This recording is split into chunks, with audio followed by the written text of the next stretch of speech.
introduction about what that script does. It's not that complicated.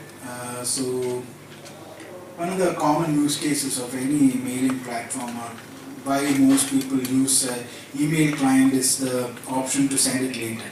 So you all want to leave work early and send the status report exactly at 5:30 so that your manager thinks that you are in the office till 5:30. So that's the main use case that anybody uses an email client, as far as I know, because the interface for most clients are pretty sucky, and Gmail interface is much better than most email clients. This is the only reason I use an email client. So it's called Send It Later. So if you draft a mail in your inbox with this kind of subject line, so the subject line is actually inside the square braces, you give it the time of when you want it to be sent, and after that the subject of the actual mail. So right now I haven't actually given it a trigger because it's just an example, but I just manually trigger it, and I'll try it out and see if it works. So this is a Send It Later script.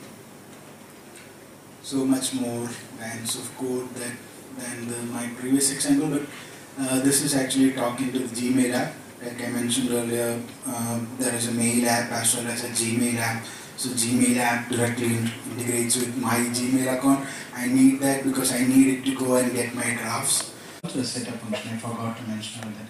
So the setup function, so if you click on trigger and you trigger the setup function, it will actually bring up a model and ask me to grant permission to access Gmail, and then it will go create that label for me. So you don't have to go manually do that, it actually does that for you. So it will create that label, and the process is where actually all the fun stuff happens. So after it pulls all the emails with that label, I just log it to see how many emails I have.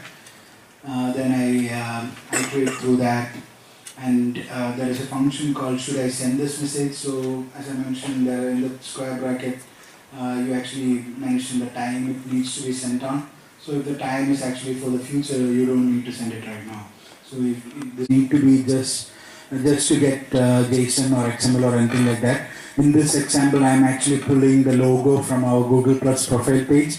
So it actually fetches that URL, gets the blob of that image, and I am setting it to a name, the Pvt logo blob, so that I can access it inside the HTML body later. So this is actually so when I pull the HTML body from the actual email, I extend and add my. So that's not Google Apps, that's pretty basic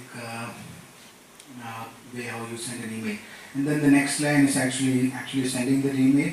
So that I get the Gmail app, I call the send email my function, I pass it the recipient, I pass the subject, I pass the body. So the get body, it's initially actually, the first is actually just the plain text body.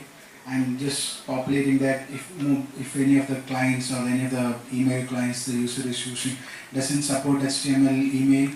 So that's actually HTML body that I'm going to send. Then I pass in all the inline images.